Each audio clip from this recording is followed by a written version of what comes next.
शेतकरी मित्रांनो, आपल्यासोबत युवा शेतकरी भगीरथ मुंडे आहेत. त्यांच्या आपण प्लॉटमध्ये आहोत. त्यांच्याकडून माहिती घेऊया. नमस्कार. नमस्कार नमस्कार. काय किती एकरचा प्लॉट आहे हा?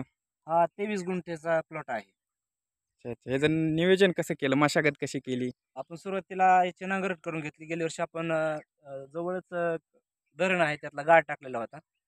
एक गाळ टाकल्यानंतर आपण याची नांगरट करून घेतली आणि रोटावेटरच्या सहाय्याने आपण याला भुसभुशीत करून घेतलं. नंतर शेणखत टाकलं, व्यवस्थित कालवून घेतलं. नंतर 5.5 फुटाचे भूत काढून घेतले आणि त्याच्यावर 25 मायक्रॉनचा मल्चिंग टाकला. 16 एमएमचं ड्रीप टाकलं आणि 2 दिवस त्याला आपण होल पाडायच्या अगोदर पाणी देऊन ठेवलं, जेणेकरून आतील बुरशी मरून जाईल. तर अशा स्वरूपाचं आपण सुरुवातीला नियोजन केलं. बियाणं कोणत्या प्रकारचं वापरलं आपण? आपण आजपर्यंत हिरवी काकडी नेत्राची वापरत होतो, परंतु यंदा अशी अडचण आलेली आहे मार्केटमध्ये की कडू होते पांढरी काकडी आणि त्याचा ग्राहक त्याला नापसंत करायला लागले आणि त्याची तक्रारी यायला लागल्या. त्याच्यामुळे आपण यावेळेस हिरव्या कलरची अजित 99 जातीचं बियाणं आपण वापरलं आहे. औरंगाबाद अजित नवीन. हा औरंगाबाद अजित 99.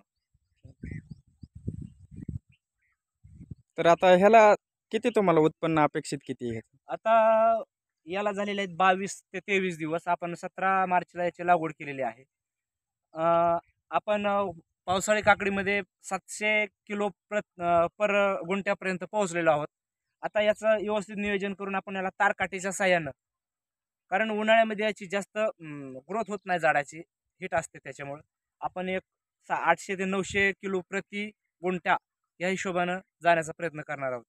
म्हणजे 20-22 दिवसाचे हे रोप आहेत.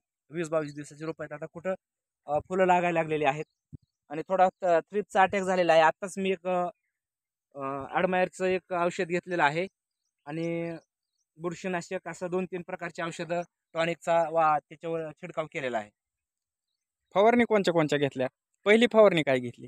सुरुवातीला आपण ड्रिचिंग केलेलं होतं 19-19 आणि मुळासाठी एक, पांढऱ्या मुळीसाठी एक आपण औषध घेतलेलं होतं ड्रिचिंगच्या सहाय्यानं आणि त्याच्यानंतर कराटेचा हात घेतलेला होता थोडं ते 3-4 पानावरती आल्यानंतर आणि आता एक तिसरी उलालाची एक फवारणी घेतलेली आहे. तर एक अंदाजे आपले फळं लागेपर्यंत किती फवारण्या होतात? फळं लागण्यापर्यंत समजा हवामानावरती डिपेंड असतं. जास्त हवामान जर समजा आता या 8 दिवसात पूर्ण ढगाळ वातावरण आहे, त्याच्यामुळं आळीचा प्रादुर्भाव होतो, कुठं थ्रिप्स येतात, असे वेगवेगळ्या प्रकारच्या अडचणींचा सामना करावा लागतो. आता तुमच्यासारखे अनेक युवा शेतकरी आहेत जे की खर्चाअभावी, माहिती अभावी शेती करत नाही आहेत.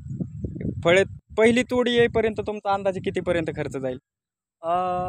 खर्च तसा 20 ते 22-25 जास्तीत जास्त धरून चालायचं, कारण मल्चिंग आलं, खत आलं, आपण याला बेसर डोस भरलेला आहे, फवारणीचा खर्च आहे, बाहेरचे मजूर आहेत, असा एक 25,000 पर्यंत खर्च येऊ शकतो. शेणखत वापरलं का? हो, शेणखत आपल्या घरचं शेणखत होतं, त्याचा आपण एक 2 ट्रॉली शेणखताचा खर्च धरलेला नाही, कारण ते आपल्या घरचं आहे. 25,000 रुपये अर्धा एकरला धरून चालायचं. उत्पन्न किती अपेक्षित आहे? भाव काय? मार्केट सध्या काय चालू आहे? मार्केटचं आपल्या हातात काही नाही, परंतु आपण मिनिमम जरी 8-10 रुपये 8 रुपये जरी आपल्या हातात पडले तरी एक 15 ते 16 टनापर्यंत आपल्याला याची अपेक्षा आहे, यातून आपण काढू शकतो. आणि 8 रुपयाने म्हणलं तरी आपल्याला 1,00,000 रुपयाच्या आसपास याचे पैसे व्हावेत अशी अपेक्षा आहे. किती महिन्यापर्यंत तोडणी चालते याची? लागवडीपासून 1.5 महिन्यात त्याची तोडणी चालू होते आणि 1.5 महिना चालतं पुढं. 1.5 महिना चालतं. हो, 90 दिवसात प्लॉट आपला बाहेर निघतो.